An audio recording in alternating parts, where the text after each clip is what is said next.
All right, so we're looking at the percent chart, and several of these you should know by heart because you should have studied them. We had Tick and Tuesday test on them. But we'll start off with the half. So let's pick out the ones that equal 1/2. And 1/2 always equals what percent? 50%. Because when we're dealing with percent, what's our magic number? 100. All right. So in the thirds column, we don't have a middle, but which of the fourths would be 50%? 2/4, because it is half. 2 out of 4. Nothing in the fifths. What about the sixths? 3/6. Which would be what? 50%. And where's my 50% in the eighths? 4/8. And 5%. And all of these equal 50% because they also equal what fraction in lowest terms? 1/2. Very good.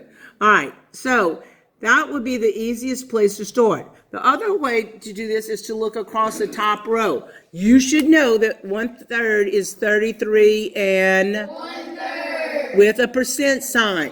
Must have the percent sign. 1/4 is what?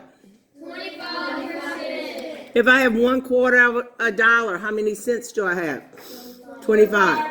You should also know 1/5 is what? 20%. If I have 5 items, and I'm talking about one of them, if I have 5 flowers and one is red, one of the 5, 20%. All right, who knows the equivalent for 1/6? What is it, class?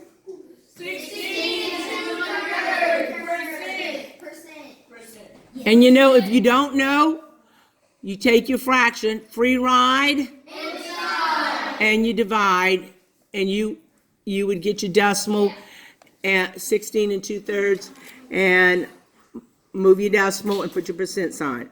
All right, who knows 1/8?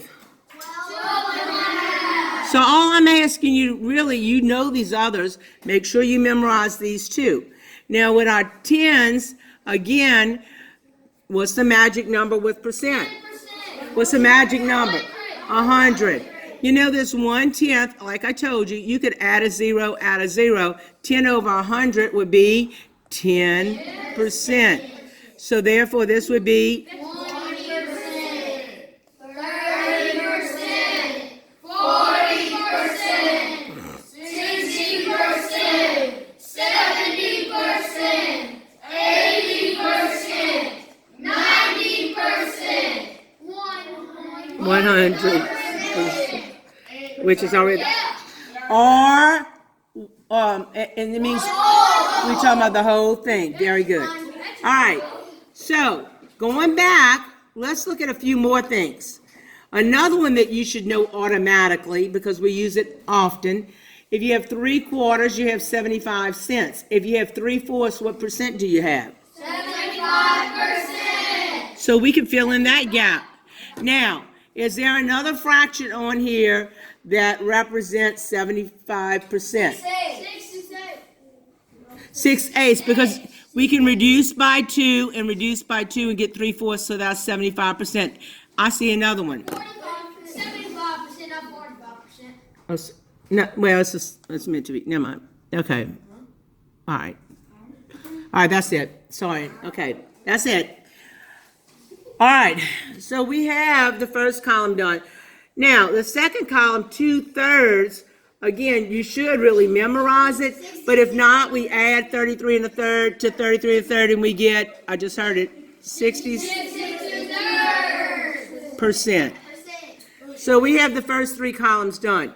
Now, the next column, each fifth is 20%. So all we're doing is counting by 20s. 20, 40%, 60%, 80%. okay, stop right there. Make sure you have your percent sign. All right, Next time you gotta put your percent sign on 1/8. which one? 1/8. And on 12 1/2. Oh, yes, you have to have your percent. Where else? 12 1/2, I have it right here. All right, so you know what? If you're not sure about 2/6, it's really the same as 1/3, and you should know that 1/3 is what? 33 1/3%. Okay, and when we get to 4/6, we're adding 50 to this original number, so what do we get? 66 Good. And you know what else? I could have divided by 2 and divided by 2. And do you see the 2/3? And do you see 2/3 over here? 60, same fraction. Yeah, same thing.